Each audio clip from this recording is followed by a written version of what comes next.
बिस्मिल्लाहिर्रहमानिर्रहीम। आज के इस लेक्चर में हम डिटर्मिनेंट टॉपिक को स्टार्ट करते हैं, जो कि APSC math part 1 new course of 2020 KPK से रिलेवेंट है। तो आज हम इंट्रोड्यूस करते हैं डिटर्मिनेंट के कुछ प्रॉपर्टीज़ को, कि डिटर्मिनेंट के कितने प्रॉपर्टीज़ हैं और कहाँ पर अप्लाई होते हैं। सही है।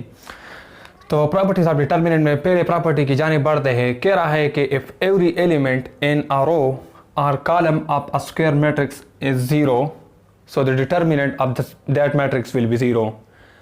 आसान मतलब ये है कि अगर हर एलिमेंट किसी रो और कॉलम में of a square matrix is zero. Square matrix वो मैट्रिक्स होता है जिसमें हमारे पास रोज और कॉलम का तादाद क्या हो, दैट आर इक्वल।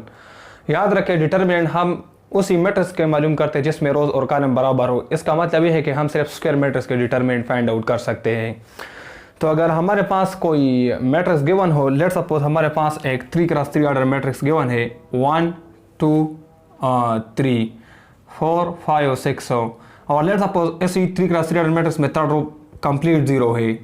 प्रॉपर्टी ये है कि अगर हर एलिमेंट इन अ रो है ना, रो नंबर थर्ड है, कि आया किसी एक रो में हर एलिमेंट जीरो हो, और कॉलम में भी हो सकता है। लेट्स सपोज 1 2 3 4 5 और 6, ये थर्ड कॉलम कंप्लीट जीरो है, तो कॉलम भी पूरा कंप्लीट जीरो हो सकता है, रो भी हो सकता है। तो अगर किसी रो या कोई कॉलम कंप्लीट जीरो हो किसी स्क्वायर मैट्रिक्स में, दोनों स्क्वायर मैट्रिक्स है 3x3 ऑर्डर मैट्रिक्स, रो और कॉलम इसमें बराबर है, तो अगर कंप्लीट रो जीरो हो या कंप्लीट कॉलम जीरो हो किसी भी मैट्रिक्स में, तो उसका डिटर्मिनेंट क्या होगा, जीरो होगा। तो अगर आप इन दोनों का डिटर्मिनेंट मालूम करें तो इससे रिजल्ट जीरो आएगा। लेट्स सपोज इसको मालूम करते हैं थर्ड रो से।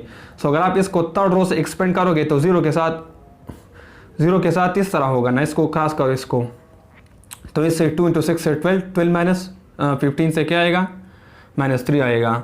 तो इससे तो रिजल्ट जीरो आएगा, आप जीरो है। इसको भी अगर करोगे तो रिजल्ट जीरो आएगा, इसको भी करोगे तो रिजल्ट जीरो। इसका मतलब इसका कंप्लीट और डिटर्मिनेंट क्या आएगा, जीरो आएगा। सेम वाइज अगर आप इसी को थर्ड कॉलम से एक्सपेंड करोगे तो इससे भी रिजल्ट जीरो आएगा। तो इसका मतलब ये प्रॉपर्टी नंबर फर्स्ट है, तो इसको हम डायरेक्ट जीरो लिख सकते हैं। सही है। प्रॉपर्टी नंबर सेकंड की जाने बढ़ते कह रहा है कि if all the elements of corresponding rows and column of a square matrix are interchange, then the determinant will be equal to the original matrix. कह रहा है कि लेट्स सपोज अगर हमारे पास एक मैट्रिक्स हो, let's suppose 1 2 3 3 2 1 and 1 2 3, let's suppose यहाँ पे 4 लो। कह रहा है कि if all element of corresponding rows and column of square matrix are interchange, अगर सारे एलिमेंट है, ये लोग कह रहे हैं कि किसी रोज या कॉलम को हम इंटरचेंज करें। ऑल एलिमेंट्स से मुराद सारे एलिमेंट्स को of the corresponding rows and column of square matrix are interchange. अगर इस सारे एलिमेंट्स को हम इंटरचेंज करें तो इंटरचेंज की बात ट्रांसपोज में आती है। ट्रांसपोज में हम सारे रोज और सारे कॉलम को क्या करते हैं, इंटरचेंज करते हैं। तो ये मैट्रिक्स अगर गिवन हो प्रॉपर्टी के मुताबिक और इसके सारे एलिमेंट्स को इंटरचेंज करें तो इससे एक रिजल्टेंट न्यू मैट्रिक्स भी आएगा। तो 1 2 3 कॉलम में चला जाएगा, इंटरचेंज का मतलब रोज कॉलम में चला जाएगा, 3 2 1 भी कॉलम में चला जाएगा, और 1 2 4 भी कॉलम में चला जाएगा। तो ये लोग कह रहे हैं कि the determinant will B original matrix. तो इससे जो रिजल्टेंट मैट्रिक्स डिटर्मिनेंट से जो वैल्यू आएगा, that will be equal to the original matrix determinant. तो इसको आप करते हैं ना, एक्सपेंड बाई रो 1। सो 1 के लिए क्या करेंगे, पहले कॉलम और पहले रो। सो 2 × 4 से 8, 8 - 2 से 6 अंदर, देन -3 आएगा। -3 के लिए इसको क्रॉस सो 2 × 4 से 8, 8 - 6 से 2 आएगा। देन +1 है, +1 के लिए इसको क्रॉस करो सो 2 × 1 से 2, 2 - 6 से क्या आएगा, -4 आएगा। सो इससे 6 और 6 - 6 कैंसिल, जस्ट -4 रिजल्ट आ गया। अब पहले कभी करें एक फर्स्ट रो से करते हैं। सो 1 के लिए पहला कॉलम और पहला रो जिसमें इलाई कर रहा है। सो 2 × 4 से 8, 8 - 2 से 6 हो, देन -2 आएगा। 2 के लिए जो कॉलम है रोज को क्रॉस करो। सो 3 × 4 से 12 आता है, 12 - 1 से 11 आता है। देन +3 है ना, सो +3 लगाते हैं, और इसके बाद इसके रो कॉलम को क्रॉस करो। सो 3 × 2 से 6, 6 - 2 से 4 आएगा। तो यहाँ से 6 आता है, यहाँ से -22 आता है, यहाँ से 12 आता है। सो 6 + 12 से क्या आएगा, 18, 18 - 22 से क्या आएगा, -4 आएगा। तो देखो ना, इससे डिटर्मिनेंट क्या आ गया -4, इससे भी डिटर्मिनेंट -4 आ गया। तो मैंने कहा था कि डिटर्मिनेंट ऑफ दिस मैट्रिक्स, जो न्यू मैट्रिक्स जनरेट हो गया इंटरचेंजिंग ऑफ रो कॉलम से, ये लोग कह रहे हैं कि इसी न्यू मैट्रिक्स का जो डिटर्मिनेंट आप मालूम करेंगे that will be equal to the original matrix determinant. Original matrix के डिटर्मिनेंट के मुताबिक आ गया, इसका मतलब ये प्रॉपर्टी राइट है। अब नेक्स्ट प्रॉपर्टी की जाने बढ़ते हैं। प्रॉपर्टी नंबर 3 कह रहा है कि इफ एनी टू रोज और two column in a square matrix are interchange then it's determinant will be the negative time of the original matrix. Let's suppose this is a matrix 1 0 3 2 1 9 9. Let's suppose this is 5 and let's suppose this is 3 9 0। सही है, ये एक matrix है। Let's suppose A 3 cross 3 order. तो कह रहा है कि इफ एनी टू रोज और two column in a square matrix are interchange then its will be the negative time of the original matrix. ये ओरिजिनल मैट्रिक्स ए है, इसमें let's suppose में this is R3 and let's suppose this is R1। इसको interchange करते हैं property के मुताबिक कि किसी दो रोज या किसी दो कॉलम को अगर आप इंटरचेंज करें, तो मैं रो को करता हूँ। सही है, टू रोज और टू का कॉलम को भी आप कर सकते हैं। तो रोज के लिए आसानी, मैं रोज को चेंज करता हूँ, R3 R1 चेंज करते हैं। सो न्यू मैट्रिक्स भी आएगा। सो 390 ऊपर चला जाएगा इंटरचेंजिंग की वजह से, और 103 थर्ड कॉलम में थर्ड रो में चला जाएगा, 215 रिमेन अनचेंज हो, ये आ गया। अब ये लोग कह रहे हैं कि इसी जो न्यू मैट्रिक्स जनरेट हो गया इसका डिटर्मिनेंट बराबर होगा the negative time of the original matrix. So करते हैं डिटर्मिनेंट 3 के लिए इसकी कॉलम और इसी रो। सो 1 × 3 से 3, यहाँ से 0, देन +9 की जगह -9, इसको क्रॉस करो और इसको करो। सो 2 × 3 से 6, 6 - 5 से 1, देन 0 के साथ आप जो भी करोगे 0 आएगा, बस यहाँ पर छोड़ लो। तो इससे क्या आएगा, 3 × 3 से क्या आएगा, 3 × 3 से मेरे पास रिजल्ट आएगा 9 आएगा, यहाँ से भी 9, तो 0 आ गया। अब इस तरह करते हैं कि हमने इसका डिटर्मिनेंट निकाला ना, 390215103।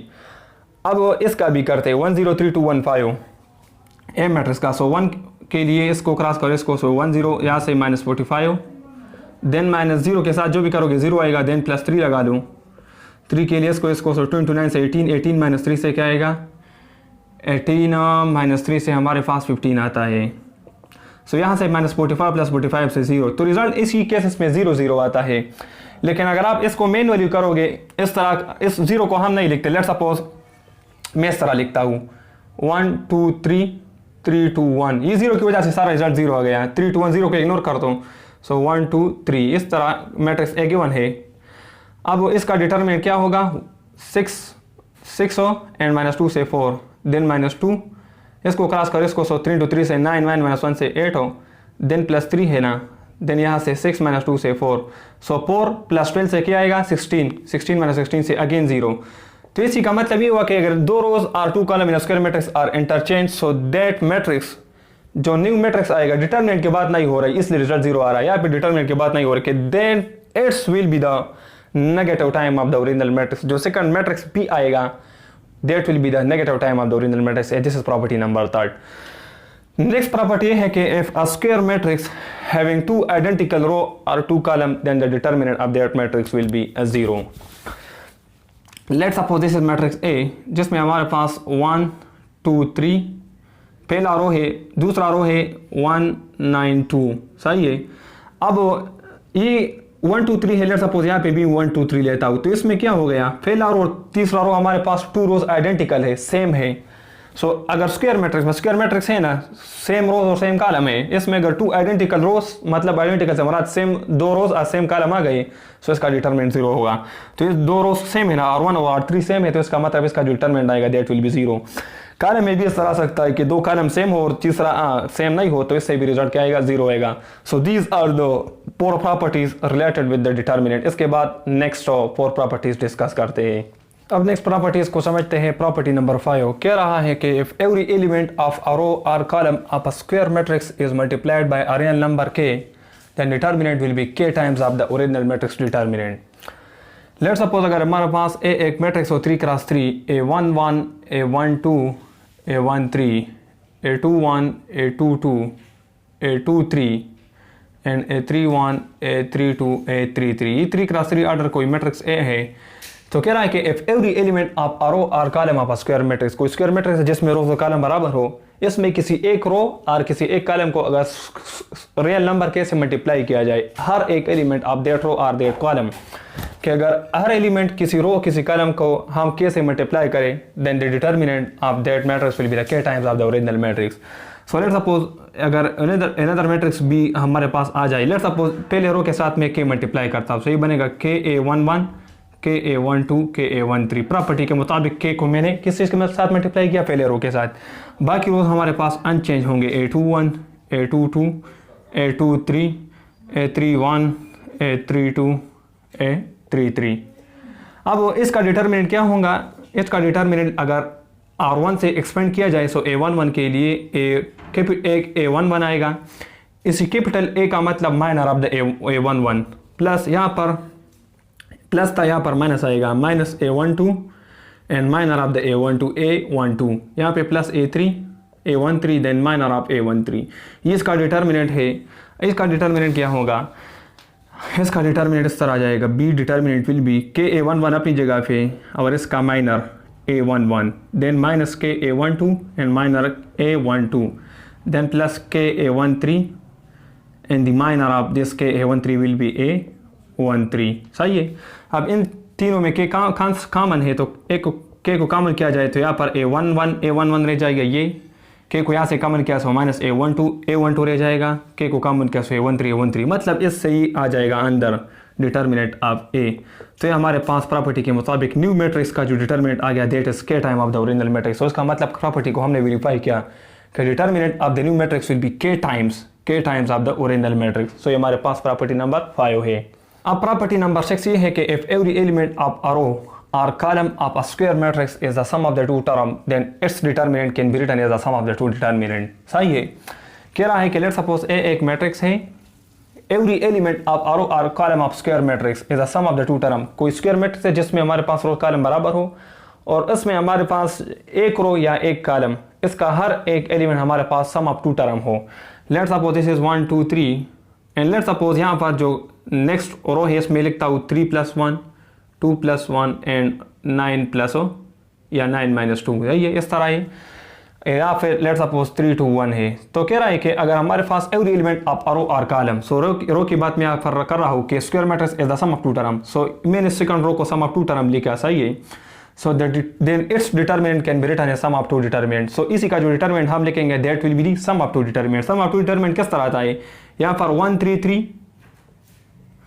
देन 2 2 2 मतलब सम ऑफ टू टर्म से जो पहला एंट्री है वो लेके फिर यहाँ पर 3 9 1 इस तरह आ गया 3 9 1 इसका डिटर्मिनेंट देन सम, फिर 1 अगेन लिखेंगे और +1 +3 लिखेंगे 1 1 3 देन 2 1 2 लिखेंगे 2 1 2 देन प्लस यहाँ पर 3 - 2 1 3 - 2 1 3 - 2 1। सो इस तरह हम लिखेंगे। ये प्रॉपर्टी है कि इसी को इसका जो डिटर्मिनेंट होगा that will be the sum of the two determinant.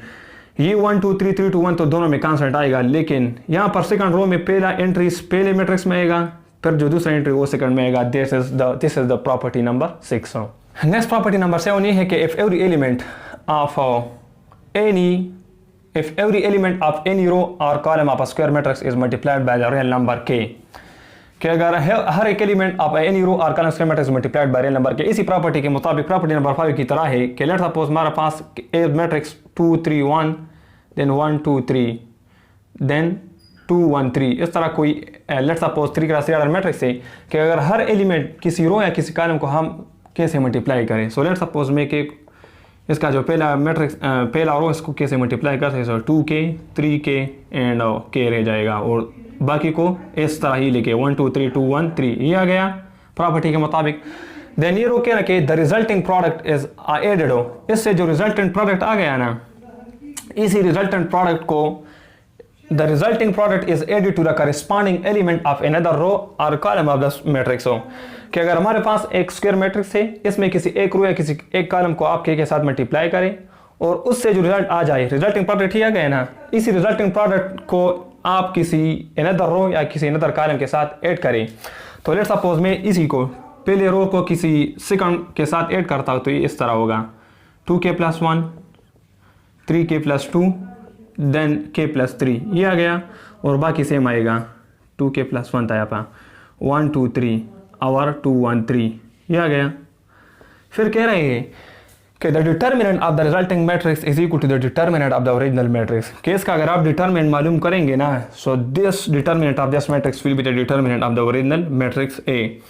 तो यहाँ पर इसका डिटर्मिनेंट मालूम करते इसको इस पर प्रॉपर्टी अप्लाई होंगी। कौन सी प्रॉपर्टी? प्रॉपर्टी नंबर 6 कि अगर हमारे पास सम ऑफ टू टर्म होना, so this will be the determinant of sum of two term. तो सम ऑफ टू टर्म के मुताबिक लेंगे 2k12 लिखेंगे, 2k12, then 3k21, 3k21, then k33 इसका डिटर्मिनेंट, देन प्लस फिर 112 आएगा, 112, देन 221, देन 333 ये आ गया। सही है।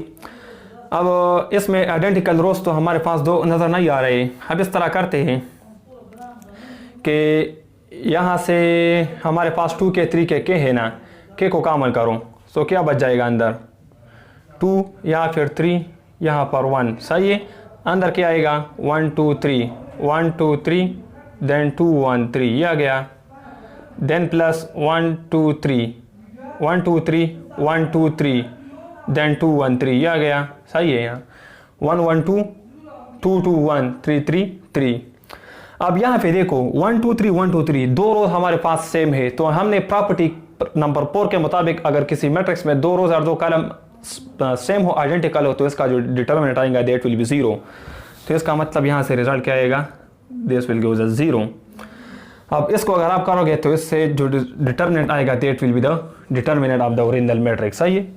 अब next property, last number property ये है कि for every triangular matrix its determinant is equal to the product of the main diagonal entries. Let's suppose हमारे पास एक मैट्रिक्स है जिसमें हमारे पास 1 2 3 या फिर 0 0 0, देन 9 एंड 1 एंड 2। ये हमारे पास कौन सा मैट्रिक्स है? This is upper triangular matrix. Upper triangular matrix इसलिए कि यहाँ पे ये मेन डायगोनल है ना, इसके बिलो एंट्री 0 है सारे, और इसका जो ट्राइंगल बनेगा यहाँ पे इस तरह होगा, इस तरह, मतलब ऊपर बनता है, तो इसको हम अपर ट्राइंगुलर मैट्रिक्स कहते हैं। तो ये लोग कह रहे कि हर ट्राइंगुलर मैट्रिक्स अपर ट्राइंगुलर भी हो सकता है, लोअर ट्राइंगुलर मैट्रिक्स भी होता है, वही हो सकता है। तो इसका जो डिटर्मिनेंट आएगा that will be the product of the main diagonal entries. So main diagonal entries पे जो हमारे पास वैल्यूज है वो हमको इसको मल्टीप्लाई करते हैं। सो 1 × 2 से 2, 2 × 3 से 6, इसका डिटर्मिनेंट 6 आएगा। ये कह रहे हैं।